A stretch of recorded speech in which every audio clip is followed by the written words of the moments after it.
the All Indiana Podcast Network. This is AC's Conversations. AC's Conversations is about sports, music, TV, movies, and more. Everything and more. Everything is ready to go. That include the latest news and rumors, along with interviews with the biggest names in sports and entertainment.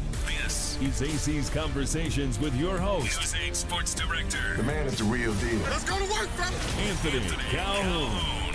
We told you last night here on News 8 at 10 o'clock that Chris Ballard, Shane Steichen, they are coming back.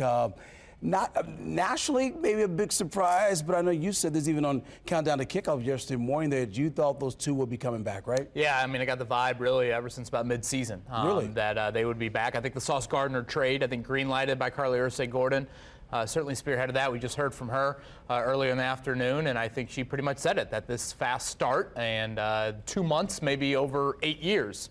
That might sound odd to some people, but I think that's where she's going in that direction with Chris Ballard, not looking at maybe the entire 9-year sample, focusing more on the 2 months and believing that that's more indicative of where things are going moving forward. Yeah, before we dive into the co-owner here for the Colts, how surprised were you, though, when she did tell us in the press conference that it was not looking at the last couple of years or the full body of work, if you will, especially when it comes to Chris Ballard here? Well, the numbers would say you should be surprised. I mean, we're talking 11 years without a division title. We're talking 8 years without a playoff win. We're talking 5 years without a playoff appearance. Just to put that into context, 5 years without a playoff appearance, AC, every NFL team but 2 have made the playoffs in that span. So, again, when you lay it out like that, yes, you should be surprised, but I think there's an acceptance of mediocrity over on West 56th Street that is quite apparent right now. And that's disappointing, I think, to be frank. You know, I think it's an organization that prided itself on so much winning, there in the 2000s. And I don't see that same sort of hunger, desire, accountability probably is the best word, to use it. And I think this run it back here now for year 10 for Ballard, 4 for Steichen, is another action in that. Yeah, and so today they talked about it's going to be a totally different situation than what we saw last year as far as the standard. It's going to be more at stake, if you will. Yeah.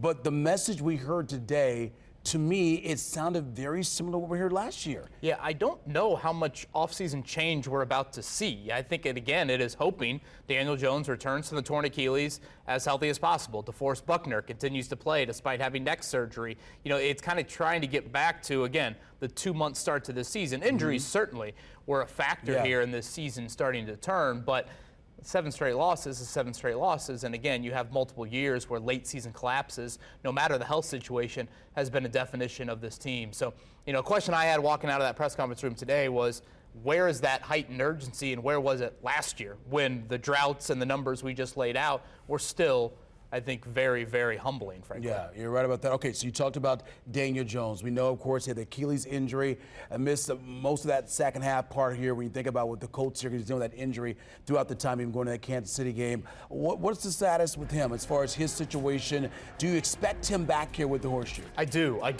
Yes, he is a free agent, but I expect him back. I think the hope is that him and Alec Pierce will both return. One of them maybe could get the franchise tag. Yeah. And I think there's some thought that they think Daniel Jones could be ready for week 1, which, again, when does he play and how much does he get back to 100%? I think are 2 different conversations. Now, we saw yesterday Riley Leonard play some pretty good football in his first NFL start. Could you maybe need him early in the season to offset Daniel Jones getting back to full health? But it is interesting, AC, in our market right now. You have the Pacers going for about a 16-month recovery with Tyrese Halliburton and his Achilles. Yeah. The Colts are banking on about a 10-month recovery with Daniel Jones. So, again, this is a big-time injury in the sports world. I get it's 2 different sports, very important players, and they're, of course, the positions that they play as well. But, yes, I expect Daniel Jones to be the Colts quarterback in 2026. Okay, Kevin, appreciate your time, man. Of course. Job well done.